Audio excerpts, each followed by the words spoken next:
so I don't have to deal with the workplace drama and the workplace politics anymore.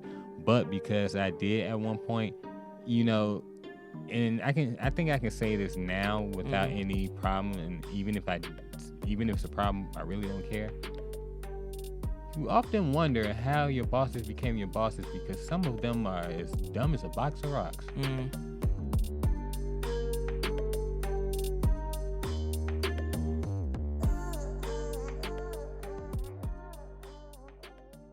You got me working day and night, and I'll be working from sun on up to midnight. You got me working day and night. Woo! You got me working day and night.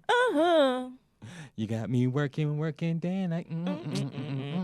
You got me working day and night. Ooh, ah. We play all day. Oh, we play all day, but I'm here for the vocals though. That's right. Yes. Welcome back to the You Stuck With Me podcast. This is your boy Marquis. And this is your one and only your favorite Taylor. And welcome back for this next episode, y'all. You stuck with us. Beautiful, how you doing? Actually, I'm good. I'm good. You're good. And we're good. Oh, that you're the one full of songs this time around. I mean, sometimes you got to switch it up. Yeah. Like trading places. Traded places. You nasty. What? No. We're not talking about the movie. Shush. See? Huh?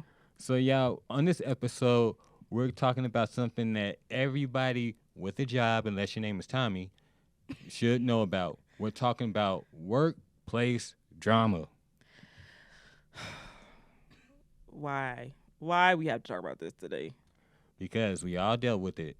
Am I lying? You're right. It's just funny we talk about this because I was just telling you yesterday. See, this, first of all, side note, let's take a beeline real quick. This is how some of our topics come about because I be talking to Marquis on my lunch break about random stuff. Mm-hmm. And this one in particular is just, it's kind of, it hits home because I'm always dealing with some workplace BS. Talk about it. So I don't even know where to begin because sometimes it just seems like, is this real? This should be in a movie. But yesterday I was talking to Marquis about how I just don't understand the concept of bosses. They want you to put your best foot forward. They want you to go above and beyond, above and beyond what your necessary job duties are. But I can't even get a consistent reply back to a text message or email. Forget that. They can't even be up. They can't even go up and beyond on your paycheck. Okay, because say that again for the people in the back. They don't go up and beyond on your paycheck. Above and beyond in paycheck. Above and beyond. I'm sorry. Yeah. So I just never understood that, and I thought the whole concept with work was to make money, right? So for you to tell me that I should just do extra stuff, not to expect an increase in pay, that's just mind-blowing to me. It's mind-blowing. And I understand why in our generation we have the movement of silently quitting. Right? We was having this conversation with one of our good friends with the peanuts, right? And I was like, you know what? I'm gonna when I get whatever plan I have together, I'm gonna write a 2-week letter. I'm gonna submit my 2 weeks. And this one particular friend was like, "Why are you submitting 2 weeks? You a 2 week resignation letter is a courtesy, and you said you extend courtesy to people that you like." And I was like, "Well, damn, you do have a point there." Yeah, because when you submit your 2-week notice, they expect you to still work for you for 2 weeks. But if they fire you, you don't get a 2-week notice for being fired. They tell you to get your stuff and get out. And it doesn't make it any better that the state of Illinois is an at-will state. And a lot of people don't know that. So if you don't know what I mean, an at-will state is you can be terminated from a position without justifiable cause. So whatever reason they have for you, that's the reason they can let you go. Yeah, and I mean, me personally, I've been there right now I'm working for myself, so I don't have to deal with the workplace drama and the workplace politics anymore. But because I did at one point, you know, and I think I can say this now without any problem, and even if it's a problem, I really don't care. You often wonder how your bosses became your bosses because some of them are as dumb as a box of rocks. My favorite thing is that I guess this is gonna be Taylor's story time. My favorite thing is that one time I was at work and I basically do audits, to say the least. I do the audits for calls. And I had this one situation where this call did not seem right at all. Why is this person talking to this client like this? Mm-hmm. And I went to the lead and was like, hey, this call is terrible, like really, really terrible. And I came up with the idea, like, let's just group it all together, group the marks all together. And the team lead was like, well, we don't want to do that because they still brand new or whatever like that. Cool. But it turned out that the way he told me to do it, it created more work for me. But couple weeks later, the idea I had is implemented, and he gets the credit for it.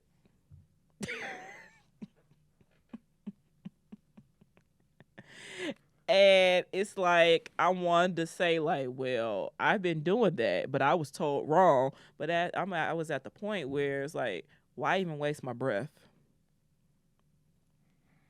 That's all I can do is I can just shake my head because, and this, like I said, this is one of the reasons why I'm glad that I don't have to deal with politics in the office or politics in jobs because it's unnecessary. It's too much, and nobody's got time for that. Yeah, but also too, a lot of the unnecessary drama or the things that create the drama, it's a false narrative. So for example, it's always this spoken rule that you should never discuss your salary among your coworkers. At some point that they're going to realize that's actually illegal. You can't tell people that they can't discuss their pay raises. I mean, not their pay Well, raises. the only reason why that is a thing because these companies don't want to create discord within the workplace because let's just say me and you work for the same company, right? Mm-hmm. You make $25 an hour. Mm-hmm. I do the same position as you, but I'm making 20. You see what I'm getting at? Mm-hmm. I'm gonna be looking like, well, what in the hell does Marquis do that make that he deserves 25 and I don't get 25 and we do the same damn job? Mm-hmm.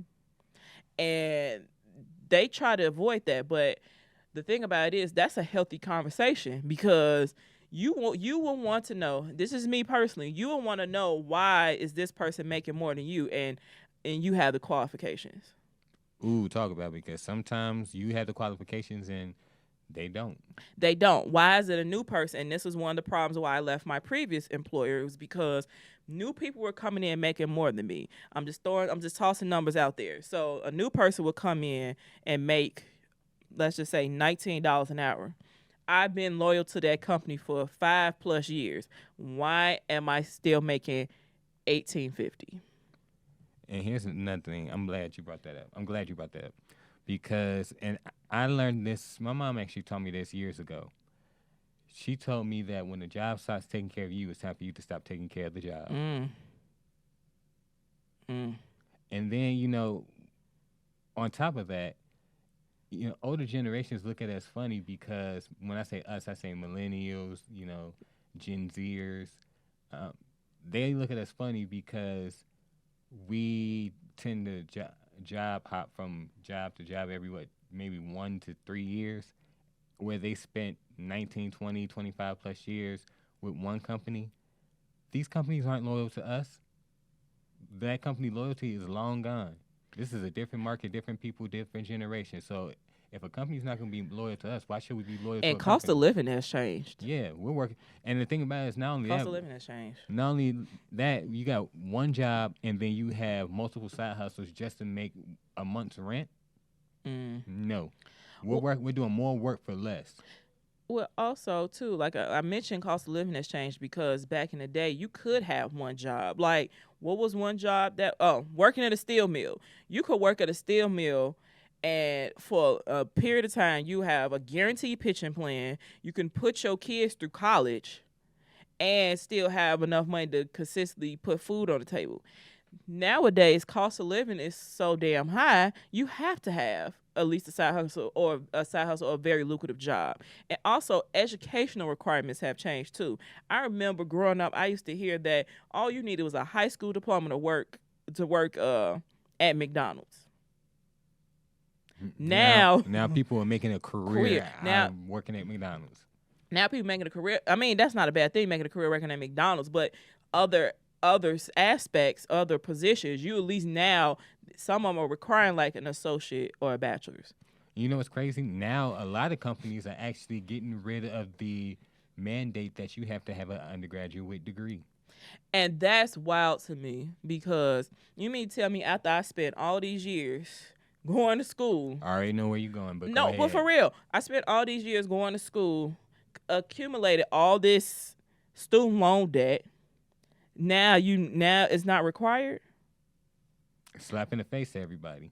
It's not only a slap in the face, but it also feels like it was a waste of time. Because I mean, I never been opposed to like going to trade school and learning a trade. But we grow up and hear like, oh, you should go to college because you'll have a better paying job.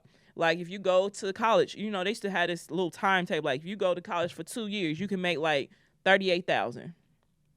Go to college for all 4 years, you can make $40,000. Again, I'm just throwing out random numbers. Oh, if you go back and get your master's, so that's an extra 4 years. Mm-hmm. So if you go to college for 8 years, you can make like $100,000. I mean, $100,000 where? Because you have a master's. Baby, I wasn't even about to get in my credentials, but since we here, I mean, since we here, I have a bachelor's of science, and I have a master of arts degree. Mm-hmm. But I'm in a job environment where I'm looked at as, oh, I don't know much. I'm just a slacker. Oh, I don't know what I'm talking about. And here's the kicker part when you sit there and think about when you break down master's and undergraduate degrees. An undergraduate degree is the same as a high school degree now. A master's degree is the same as an undergraduate degree. And what's tripping me out, and it's been tripping me out for a long time, when you go and apply for these companies want you to have a master's and 5 years of experience, but they only want to pay you just above minimum wage. Well, I mean, you trying to get the experience. You take talking about experience. Well, the experience you would get is when you're in school.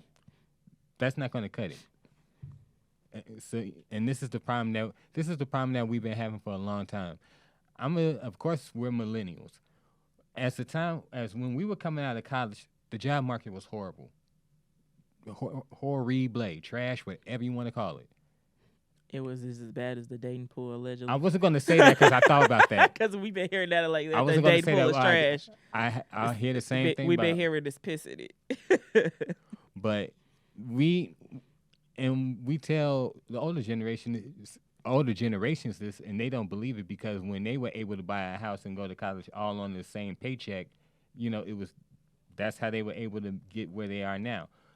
And for us to tell them that we don't have that same opportunity, or even if we do have that same opportunity, we got to work 3 times as hard for less, they don't believe it until they would have to literally walk in our shoes just to understand what we're going through on a financial Well, I think front. Part of that mindset is because they so used to one mold of how everything is. When you stuck in a phase or a time period, you automatically think it's always like that.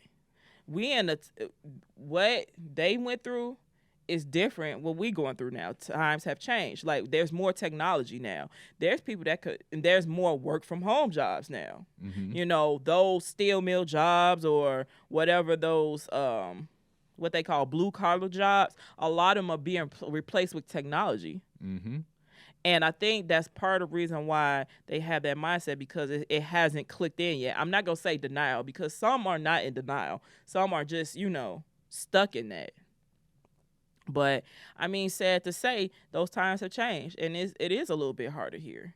Yeah, and, I've had conversations with people of the older generation, whether they were Generation Y or Generation Z or even Boomers, and they would say, "Oh, you guys are lazy." This, that, And and I'm the third. glad you brought that up because I was getting ready to talk about that too. Because it was a famous personality who said that millennials and Gen Zers or Gen Zers don't work hard. Maybe if they worked hard, then they would have homes, but they just want to do TikTok and work on YouTube and all this other stuff. And I sat there and when they said that, I had to look like, you can't be serious. You've been in the spotlight for like 40 years, and you don't know that, for us to even remotely try to think about buying a house, we have to work 3 jobs. Forget about Social Security because it may not even be there by the time we get there. So you saying this is credible. Why? Well, I was getting ready to say is now they talking about just want to sit around and make TikTok. TikTok is lucrative. You can make money off that. Mm-hmm. Some people make that as a career. Like content creation It's huge. is huge. And again, that goes back to what I'm saying too. You can judge something when you don't understand it. You will judge something if you don't understand it. I agree with that. You would judge it. You would judge it because you don't understand it, but also because you don't feel like you need to have the knowledge to know about it, or you don't care to know about it. So that's why you feel the way you feel. Yeah, and then I mean, the way I see it is TikTok and YouTube is our entertainment now. That is our TV. Yeah. That is our TV. I mean, we could both agree on that. Yeah, because you just look at the way. Let's talk about music, just as an example. You don't need to hit #1 on the charts anymore to be considered a great artist. All you got to do is go to Instagram and see who's playing your music and how many streams you get off of that. Well, baby, you learn new music just from off a TikTok trend. One example was that Mooney Love song, "Ours, Yours, Mine, Ours." I could do this for. I first heard that on TikTok. Another song that I heard of, I was playing for you for like crazy after a while. It was this guy named Inu, and he was. Oh yeah. Say my name again, girl. Say my name. Girl, Or what was that remix? The Cuffit remix. Yeah. A lot of mashups are coming from like Instagram and TikTok. So it's like you can't be mad at the hustle with that. You can't. You can't. With that, us talking about that, it reminds me of this this meme I saw on Facebook. You were in a grocery store, okay, and you go to the bread aisle.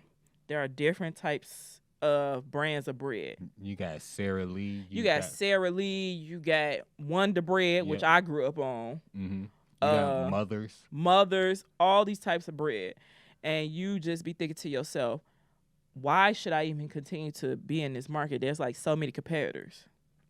But the purpose of it was to inspire and influence you to keep going, because not everybody's gonna buy Wonder Bread. Not everybody's gonna prefer Mothers or Sara Lee.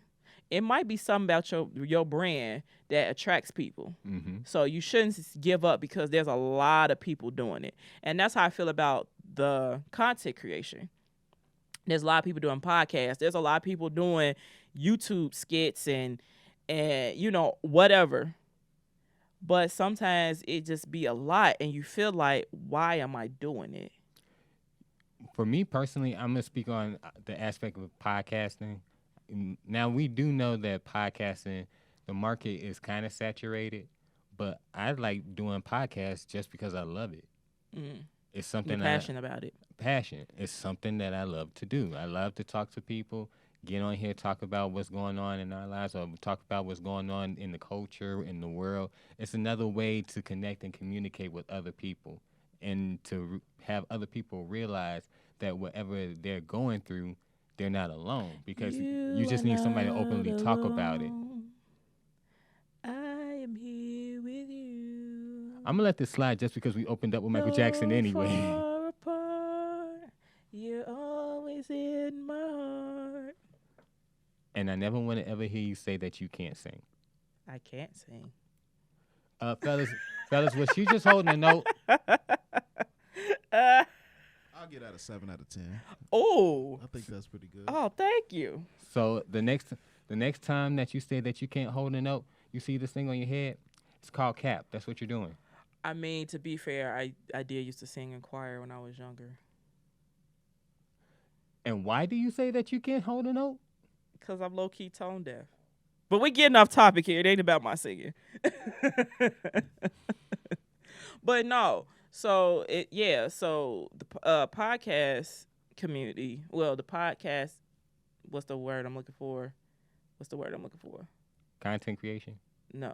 The podcast market. There we go. Thank you. The podcast market is very saturated, but I mean, just like you said, if you're passionate about it, continue to do it. But it also brings me to ask this question: can you make money off your passion?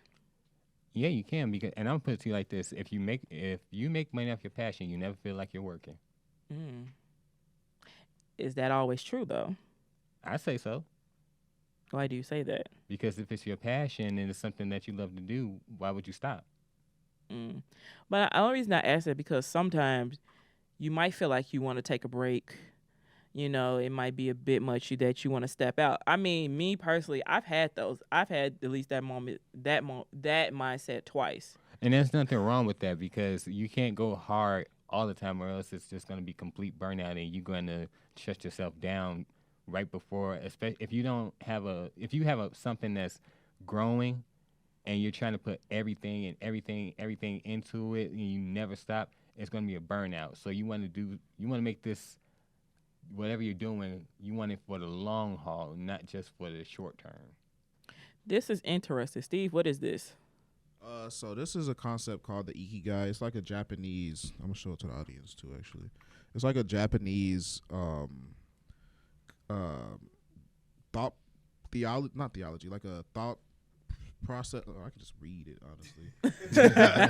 There's a word for it. Hold on. It's like a diagram. Diagram. Well, it's a diagram, but it's like a concept, like a concept for managing your life. So basically, there's a point where all of these 4 things intersect: your passion, your mission, your vocation, and your profession. So profession and vocation is what you can be paid for. Vocation is more so what the world needs, but profession is more so what you are good at. So you can be paid for what you are good at. But there's a slight intersection on all of them too. So like your passion, you can be paid for your passion, but your passion should also mostly be what you love, what you are good at, and what you can be paid for. Your mission should be what you love, what the world needs, and potentially what you can be paid for, and vice versa. So this is just a thing that I've learned, and like a lot of like different like life coaches. Like I know Tony Robbins will use this, and a lot of folks like that will sort of offer it. Like you don't basically want to blend your profession completely with your passion, because then you'll lose passion for it, and vice versa. But if you can find a way to balance your passion and profession, then you can live a pretty happy life. But pretty much all four of these are needed: your passion, your mission, your vocation, and your profession. So I like that. Steve coming in with the knowledge. Right. Dropping them gems. So to backtrack to what you said, you felt like that twice. I've only felt like that once, but that's because at the time the world was going really crazy, and it was like, because of what I was seeing, like, do I even feel like I want to speak on it? Do I want to speak on it, or do I just want to retreat and take a break because I felt like it was too much? Now I can sympathize with that. So the first time I felt that, I just felt in a place that I was stuck.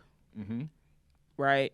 I just felt like I was stuck. Like the job I was working at, it's not working out. I'm just tired of the bullshit. I'm gonna be honest. I was tired of the bullshit. It's like life was life. Life was lifing, and I was like, I'm not so much. I don't really think this much now, but I was in a point where I felt like I got a high school diploma. I got a bachelor's degree. I got a whole master's degree. I bust my ass to get this master's degree. When life threw those curveballs at me, I got that. And currently now I'm working on a certificate. Like, I'm one of those people that I just can't have what they say, grass grow up under my feet. I gotta always be doing something. But I'm in this work environment where I could share my ideas, but it just feels like it's going in one ear and out the other. And also, and I'm gonna take it there. Also, I'm a black woman who's vocal. I'm not afraid to, share ideas or whatever. I don't fit into that category at work where I don't speak well unless I'm spoken to. I don't do that. Right? Mm-hmm. And I'm just dealing with dealing with that work environment, and just feel like, why am I here? Why am I still stuck in this area? And it's not like I feel like, and it's not like that I'm not trying to find a new job or anything like that. I just felt like, why am I stuck like this? But also, I'm doing something I'm passionate about. Like, I would say I'm passionate about content creation, which is funny because I never thought that I would be doing something like this. Yeah, I got a degree in communications, but I never thought, I'd be doing in this type of setting. And over time, I felt like, damn, I'm pretty good at this, and I actually enjoy it. I'm glad you said that, because there were times where we would have conversations where you felt like, are you using your masters? Well, you're in a space where you're talking to people, and that's communication.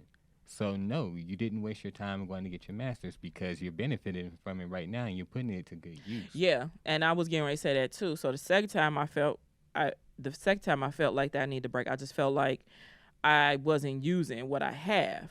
Now, I have a master's in healthcare communication. Mm-hmm. So by you saying that, I'm like, okay, I am using communication. I'm probably not using it in healthcare, whatever. But I'm using the communications part of it while doing this podcast and everything like that. But also, I noticed too, in my current position, I am kind of using my healthcare communications degree, because I deal with a lot of terms and technology that I've used in my previous employer, because I've always worked in the healthcare system for a while, that a lot of my coworkers don't know. Mm-hmm. So it's like, I found myself later on, I have become like a little coworker resource, but it's just not being acknowledged as such. And you know what? I like how you just brought that full circle with working and using your master's in health communications, and you've been in the health field. And like you just said, you become a health resource to your coworkers, not only at your current job, but the job that you used to work at. And that makes you marketable. So I think that when you're going forward and you're speaking with people who are looking to fill a position, you put that out there, that you become a resource of such for other co-workers, and that they often come to you if they don't know something. That makes you, to these employers, or it should make you more marketable, and they say, okay, we could use a person like her on our team. You see what I'm saying? And I wish these employers would think like that. But no, I appreciate that. I received that compliment. I'm not in that mindset now. I feel like now I'm in the mindset of, if I can't join the organization, or what my favorite quote in life is, if I'm not invited to the party, throw my own. So now I'm in the space now where I just create those opportunities for myself. Mm-hmm. So. And, dealing with this, and this is part of what happens with workplace drama. Either you get to a point where you want to do something for yourself, you find your niche, and then you want to expand on that niche, or you just stuck in a rut and you try to figure it out, and you're not really ever happy or satisfied. Yeah. And based on other content creators that we actually had the chance to speak to, or actually get to watch them, you don't have to be a starving artist. And that was one of the things that kept me back from doing what I want to do. I'm like, I don't want to just leave this job, and I'm out here. I don't have no way to pay rent. I don't know how to feed myself. I just don't want to be out here. Which, come to find out, I don't have to be that way. Mm-hmm. That's when you put certain blueprints and plans into place to prevent that. Mm-hmm. So just thinking about it and, talking it out loud, it just gave me a rejuvenation. I'm glad, because you never want to lose your passion, Yeah. because that passion may be the exact reason why you are here. That might be what's the word I'm looking for? That might be your Destiny. not destiny, Purpose. Purpose. Thank Yeah. you. That might be your purpose. Yeah. Because, baby, I got a passion for music, but I get on here every single time we record an episode thinking I sound like Whitney Houston. I mean, 7 out of 10 on the singing ain't bad. Man, don't be pumping my head up. I'll be ready to go on American Idol or something. Singing. I mean, a lot of people went on American Idol. They couldn't sing, but they end up with some type of career. Okay. I'll be up there singing something. It's not right, but it's okay. You just saw that video I'm gonna yesterday. make it anyway. That could be your testimony. Oh, pack my bags up and leave. And You don't you dare come running back to me. I mean, you ain't talking about me, but nah, I mess with you. Nah, but just finding your purpose and what you're good at. That's the reason why a lot of us, or all of us, are here. Yeah. We're just in the we're in a space where we're trying to find that purpose and how we can make it something that people can use, or people can see, or people can benefit from. Yeah, and then you gotta, and there's two things I remind myself whenever I start to feel down. Three things. Number one, God's got me. Amen. Number two, Rome was not built in a day. Yeah, that's definitely true. And number three, when things don't go my way, I gotta think of it as, why am I trying to fit myself into an opportunity that I outgrew? I like that. Yep. Or even better, why try to fit yourself into an opportunity that wasn't meant for you because you're meant for something better? Or, since we dropping these gems, how about if I wasn't qualified for the opportunity, it would never present itself to me? Talk about it. That's the one right there. That's the one. That's the one. That's the one. But on that note, Babe, you want to tell them where they can find us at and the handles? You guys can find us on Instagram. That is You Stuck With Me _podcast, USTUCKWITME _podcast. You can send a sticky notes to our Gmail. That is You Stuck With Me podcast. I'm sorry, You Stuck With Me @gmail.com. USTUCKWITME @gmail.com. You can find us on Facebook. Just look for the You Stuck With Me page.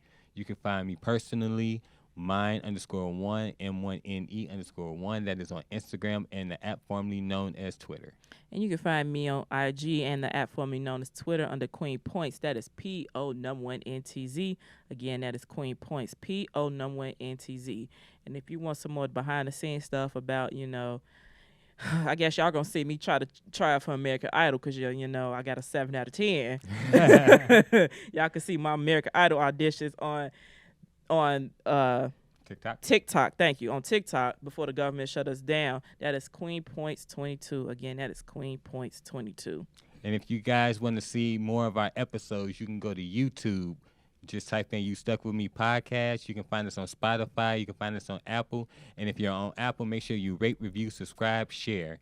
And thank y'all for the love. Y'all really been showing up and showing out. And I guess y'all still want to be in our business. Yeah, because the YouTube page has been blowing up. Nothing can stop me. I'm all the way up. That's accurate for the moment. That's accurate for the moment. Once again, this is your boy Marquis. And this is your one and only, your favorite Taylor. And we out, y'all. See y'all in the next episode. Hey, come back. Remember, because y'all stuck with us. You stuck with us. Peace out, y'all. Later.